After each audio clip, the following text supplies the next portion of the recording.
दोस्तों, आप सभी का आपके अपने चैनल पीसीएस मेथड ट्रिक्स में स्वागत है।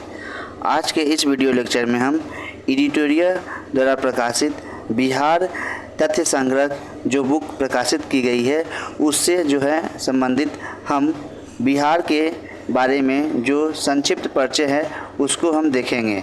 और इस बुक में जो भी इस बिहार का इतिहास, बिहार का भूगोल, बिहार की अर्थव्यवस्था और बिहार के जो पर्यटन है और जनगणना, बिहार की राज्य व्यवस्था, बिहार की कला एवं संस्कृति और प्रमुख व्यक्तित्व और बिहार विशेष हम ये सारी बातें मुख्य पॉइंट के रूप में इस पुस्तक में प्रकाशित की गई हैं, जो हम यथासंभव प्रयास करेंगे कि इसको वीडियो फॉर्मेट में आप सभी के समक्ष उपलब्ध कराएं।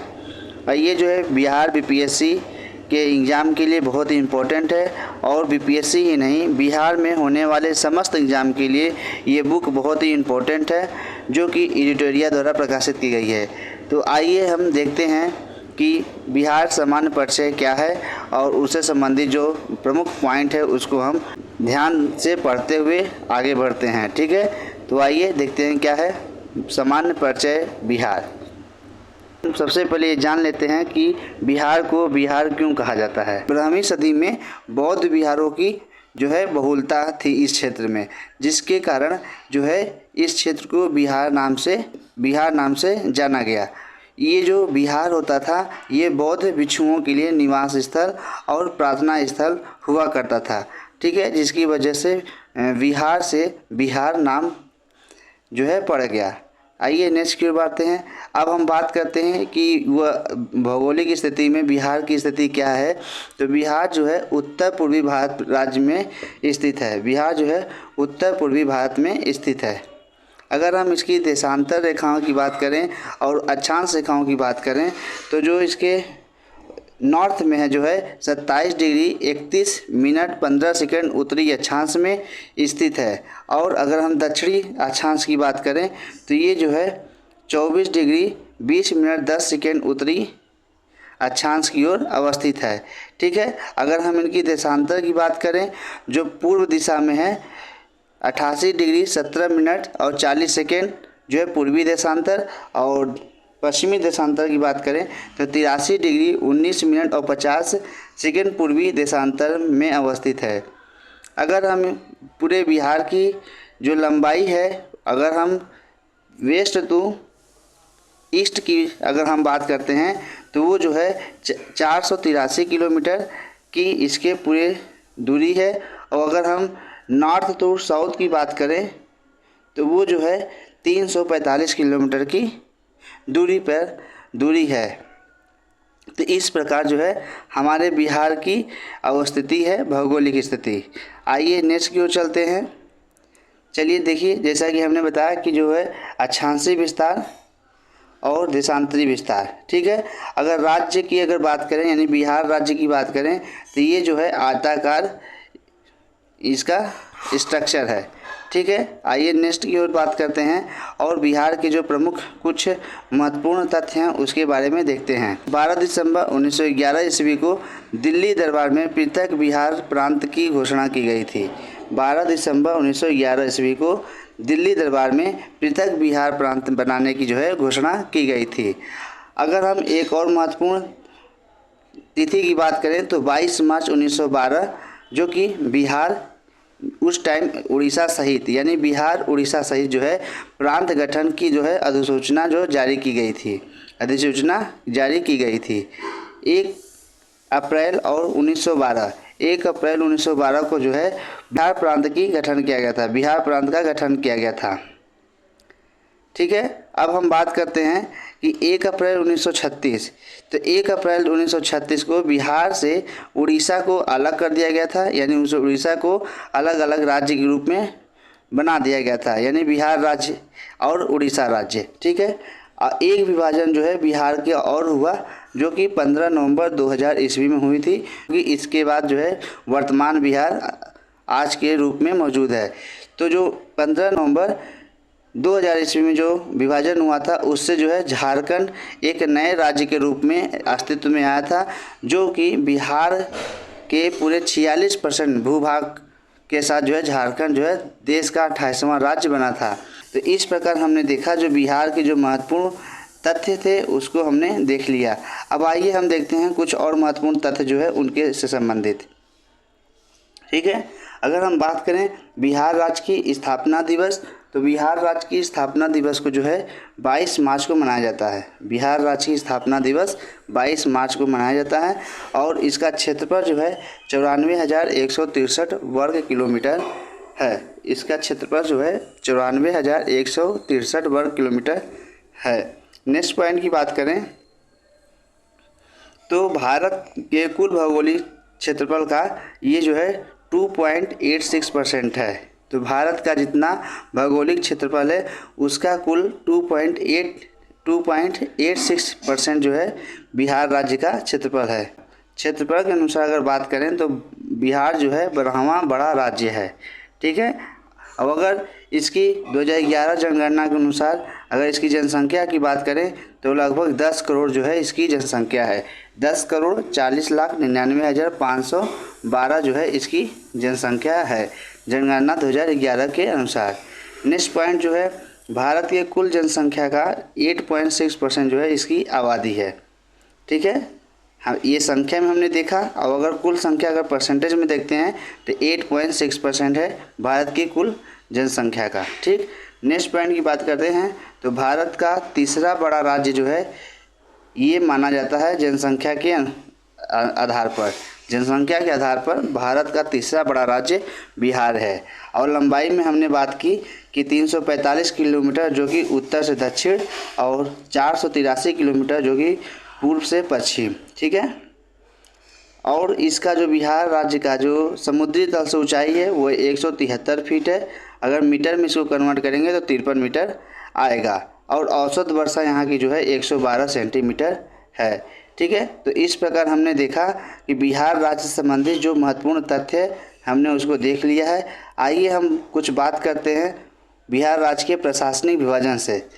प्रशासनिक विभाजन से संबंधित हम कुछ महत्वपूर्ण बिंदुओं पर बात करते हैं।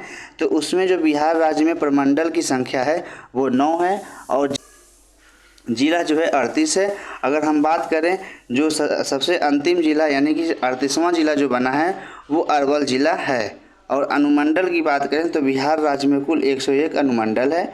और प्रखंड सह अंचल की बात करें तो 534 है। ठीक है, और अगर बिहार राज्य में पंचायत की बात करें तो 8,067 जो है पंचायत है बिहार राज्य में। नगर निगम जो है 19 है और जो सबसे नया नगर निगम बना है वो सहरसा है, यानी 19वां नगर निगम जो है सहरसा है। और नगर परिषद जो है बिहार राज्य में 88 है और नगर पंचायत जो है 154 है। तो इस प्रकार हमने प्रशासनिक विभाजन से संबंधित जो है प्रमुख पॉइंट को देखा। अब हम बात करते हैं बिहार राज्य से संबंधित जो विधायिका है उससे संबंधित महत्वपूर्ण पॉइंट को हम देखते हैं। तो बिहार राज्य के विधायिका जो है पुलिस जिला जो है 40 है और 38 जिलों के अतिरिक्त बगहा और नवगछिया पुलिस जिला 2 अतिरिक्त जिला है जो कि पुलिस जिला है। ठीक है, अब बात करें तो बिहार राज्य जो विधानमंडल है वह द्विसदनी है, यानी कि यहाँ पे विधान परिषद और विधान सभा दोनों हैं।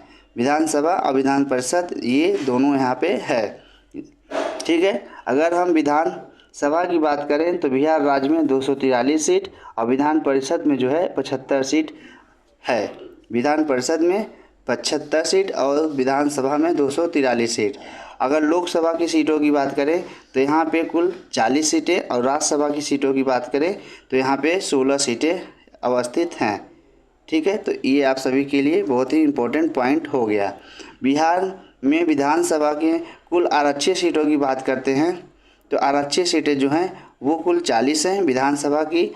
और अगर अनुसूचित जाति के लिए अगर आरक्षित सीट की बात करें तो वो है 38 सीट है। ठीक है, तो इस प्रकार जो है हम बिहार के विधायिका से संबंधित जो है प्रमुख तथ्य को देख रहे हैं।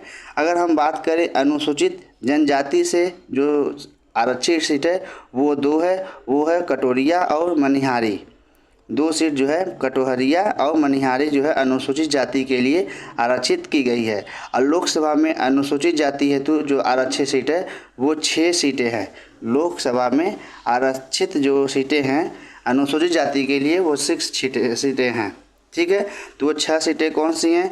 गोपालगंज, हाजीपुर, समस्तीपुर, जमुई, गया और सासाराम। तो ये 6 सीटें जो हैं अनुसूचित जाति के लिए आरक्षित हैं। ठीक है, तो इस प्रकार जो है बिहार से संबंधित जो है हमने विधायिका से संबंधित जो प्रमुख तथ्य है उसको हमने देख लिया। अब हम बात करते हैं राज्य से संबंधित जो सीमा है उससे संबंधित जो सटे राज्य हैं और जो इंटरनेशनल किस इंटरनेशनल देश से जुड़े हैं उसकी बात करते हैं। ठीक है, तो आइए देखते हैं। तो बिहार जो है उत्तर में नेपाल से सटे हुए जिले जो है 7 जिलों से साझा करते हैं। नेपाल जो है बिहार का एक अंतर्देशीय सीमा है। ठीक है, तो बिहार के जो 7 जिले हैं जो नेपाल से सीमा साझा करते हैं वो कौन से हैं? वो है पश्चिम चंपारण, पूर्वी चंपारण, सीतामढ़ी, मधुबनी, सुपौल, अररिया और किशनगंज। तो ये 7 जिले जो हैं नेपाल राज्य से बिहार के सीमा साझा करते हैं। अगर हम बात करें बिहार के दक्षिण में, तो बिहार के दक्षिण में जो है अगर हम बात करें बिहार के दक्षिण में, तो बिहार के दक्षिण में जो है झारखंड राज्य पड़ता है और इससे जो है 8 जिले जो है बिहार के सीमा साझा करते हैं। वो 8 जिले को आप यहाँ पे देख सकते हैं। वो हैं रोहतास, औरंगाबाद, गया, नवादा, जमुई, बांका, भागलपुर और कटिहार। ये जो 8 जिले हैं वो जो है झारखंड राज्य से सीमा साझा करते हैं।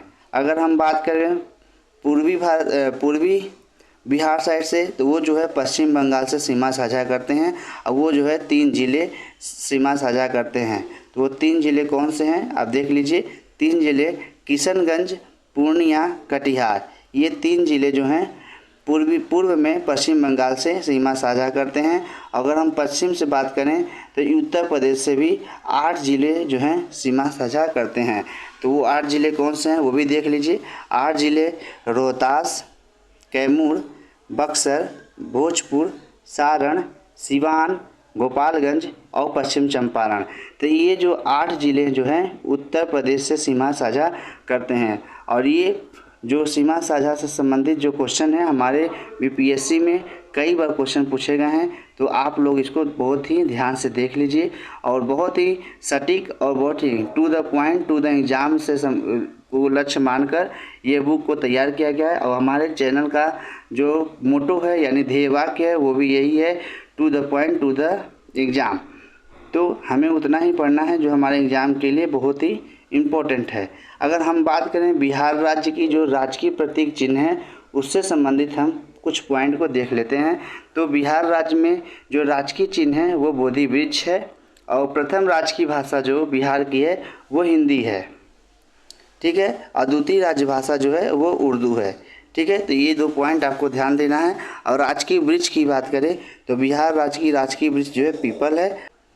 राजकीय पुष्प जो है वो है गेंदा। बिहार राज्य का राजकीय पुष्प गेंदा और राजकीय पशु जो है वो बैल है, जो कि 2013 से पूर्व जो है रीछ हुआ करती थी। ठीक है, 2013 से पूर्व जो है रीछ हुआ करती थी, लेकिन वर्तमान में राजकीय पशु जो है बैल है। ठीक है, राजकीय पक्षी की बात करें वो तो गौरैया है, जो कि 2013 से पूर्व जो है फाख्ता हुआ करती थी। 2013 से पूर्व जो है फाख्ता। ठीक है, वर्तमान में जो है वो गौरैया है राजकीय पक्षी। ठीक है, अगर हम बात करें राजकीय मछली की तो मांगूर जो है राजकीय मछली है। बिहार राज्य की राजकीय मछली मांगूर। ठीक है, अब हम बात करते हैं बिहार राज्य से संबंधित जो राजकीय गीत हैं उनको हम देख लेते हैं। ठीक है, तो इस क्रम में जो हमारा बिहार का राजकीय गीत है, मेरे भारत के कंठहार तुमको सत सत वंदन बिहार, ये हमारा जो बिहार राज्य का राजकीय गीत है। मेरे भारत के कंठहार तुझको सत सत वंदन बिहार। ठीक है, तो हमें बहुत ज़्यादा संगीत नहीं आता है, लेकिन हमने कोशिश किया है। तो आप सभी के लिए देख लीजिए राजकीय गीत जो है, मेरे भारत के कंठहार तुमको सत सत वंदन बिहार। बिहार एक बहुत ही सुंदर प्रदेश है। वर्तमान में भले ही राजनीतिक कारणों से बिहार किन्हीं कारणों से बहुत पीछे है और गरीबी में भी बहुत पीछे है, लेकिन बिहार बहुत अच्छे है, बिहार के लोग बहुत अच्छे होते हैं। ठीक है, नेक्स्ट चलते देखते हैं। गीत जो है, गीतकार सत्यनारायण, गीतकार जो है वो सत्यनारायण है। मेरे भारत के कंठहार के गीतकार जो हैं वो सत्यनारायण हैं, और संगीतकार जो हैं वो हैं हरि प्रसाद चौरसिया और शिव कुमार वर्मा। हरि प्रसाद चौरसिया और शिव कुमार वर्मा। ठीक है, अगर हम इसकी बात करें तो जो है 2012 में इसकी मान्यता मिली थी। ठीक है, इसकी जो है 2012 में मान्यता मिली थी। और बिहार राज्य की जो प्रार्थना गीत है, बिहार राज्य की जो प्रार्थना गीत है वो है मेरी रफ्तार पर सूरज की किरण नाच करे। मेरी रफ्तार पर सूरज का किरण जो है नाच करे। तो बहुत ही इम्पोर्टेंट फैक्ट के साथ हमने बिहार को देखा। अब हम बात करते हैं बिहार के जो प्रमंडल एवं उससे संबंधित ज़िले हैं उनको हम देख लेते हैं, क्योंकि हमारे बीपीएससी एग्जाम में कई बार जो है प्रमंडल से संबंधित क्वेश्चन पूछे गए हैं। तो आप सभी के लिए हम प्रयास करेंगे कि एक बीपीएससी से संबंधित जो प्रीवियस ईयर के क्वेश्चन है उसको हम डिस्कस करें, ताकि आप सभी ये अच्छे से जानकारी हो जाए कि बीपीएससी के जो क्वेश्चन होते हैं वो कैसे आते हैं। ठीक है, तो आइए हम अभी देख लेते हैं पहले कि प्रमंडल और उनसे ज़िले जो संबंधित है उसको देख लेते हैं। तो बिहार राज्य में प्रमंडल जो सारण प्रमंडल है उसमें जो है कुल 3 ज़िले आते हैं। तो वो जो है सारण, सिवान और गोपालगंज। सारण, सिवान और गोपालगंज। दूसरा प्रमंडल की बात करते हैं तो वो है तिरहुत। इसमें जो है कुल 6 ज़िले शामिल हैं। तो 6 ज़िले में कौन है? पश्चिम चंपारण, पूर्वी चंपारण, मुजफ्फरपुर, वैशाली और सीतामढ़ी और शिवहर। तो ये जो है 6 ज़िले तिरहुत प्रमंडल में शामिल हैं। अगर हम बात करें तीसरा दरभंगा, तो इसमें जो है 3 ज़िले शामिल हैं, मधुबनी, दरभंगा और समस्तीपुर। दरभंगा, मधुबनी और समस्तीपुर। एक नेक्स्ट प्रमंडल की बात करें तो इसमें भी 3 ज़िले शामिल हैं जो कि कोसी प्रमंडल है। कोसी प्रमंडल में एक है सहरसा, सुपौल और मधेपुरा। सहरसा, सुपौल और मधेपुरा जो है कोसी प्रमंडल में शामिल है। तो इस प्रकार जो है अगर हम नेक्स्ट की बात करें तो वो जो है पूर्णिया प्रमंडल। पूर्णिया प्रमंडल में जो है 4 ज़िले शामिल हैं। वो 4 ज़िले जो हैं अररिया, किशनगंज और पूर्णिया और कटिहार। ठीक है, एक पूर्णिया खुद और एक कटिहार, किशनगंज और अररिया, ये 4 ज़िले जो है पूर्णिया प्रमंडल में शामिल हैं। नेक्स्ट बात करते हैं तो पटना प्रमंडल, जिसमें 6 ज़िले आते हैं। पटना, नालंदा, भोजपुर, बक्सर, कैमूर और रोहतास, ये 6 ज़िले जो हैं पटना प्रमंडल में शामिल हैं। नेक्स्ट अगर हम बात करें तो मगध प्रमंडल। मगध प्रमंडल में जो है 5 ज़िले शामिल हैं। वो कौन से हैं? गया है, औरंगाबाद, नवादा, जहानाबाद और अरवल। ये जो है 5 ज़िले जो है मगध प्रमंडल में शामिल हैं।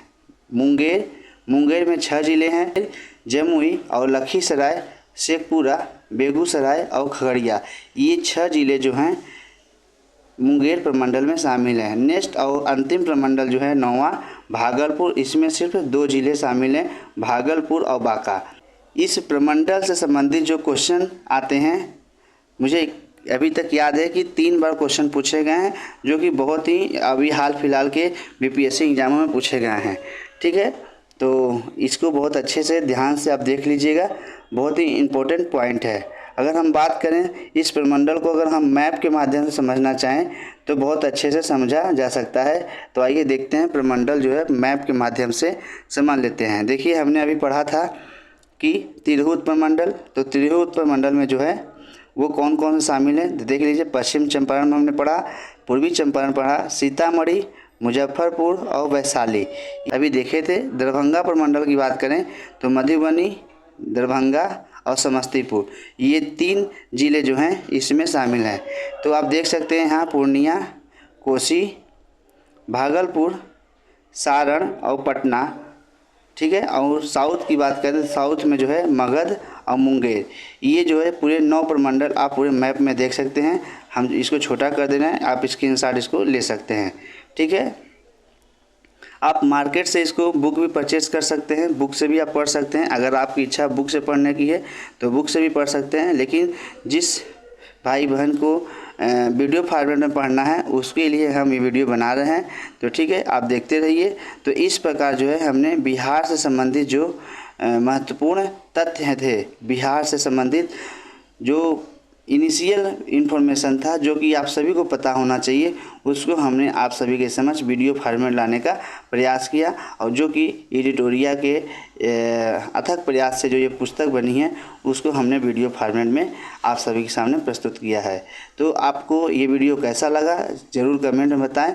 अगर आपको चैनल पे नए हैं तो चैनल को सब्सक्राइब कर लें, और यदि आप बीपीएससी से संबंधित या बिहार से संबंधित किसी भी एग्ज़ाम की तैयारी कर रहे हैं तो उसके लिए आपको ये चैनल सब्सक्राइब करना बहुत ही ज़रूरी है, क्योंकि बिहार से संबंधित जो भी इम्पोर्टेंट फैक्ट होंगे, जो भी इम्पोर्टेंट वीडियो होंगे, वो इस चैनल पे अपलोड होंगे, और ताकि आपका नोटिफिकेशन पहुंच जाए, इसीलिए आप इसको चैनल को सब्सक्राइब कर लीजिए, और बहुत ही ज़रूरी है। तो नेक्स्ट वीडियो जो हमारा इस बिहार से संबंधित जो वीडियो आने वाला है वो प्राचीन इतिहास से संबंधित होगा, जो कि इसी बुक का सेकंड अध्याय है, बिहार का इतिहास, जो कि हम प्राचीन इतिहास के बारे में पूरे डिटेल में आप सभी के समक्ष प्रस्तुत करेंगे।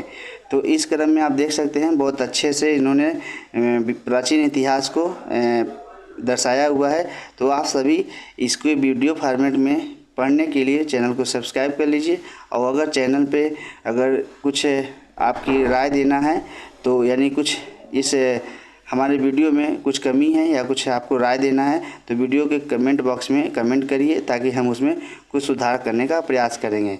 तो फिलहाल ठीक है, आइए आज के लिए हम इतना ही रखते हैं। हम मिलते हैं अगले नेक्स्ट वीडियो में मिलते हैं। Thank you so much.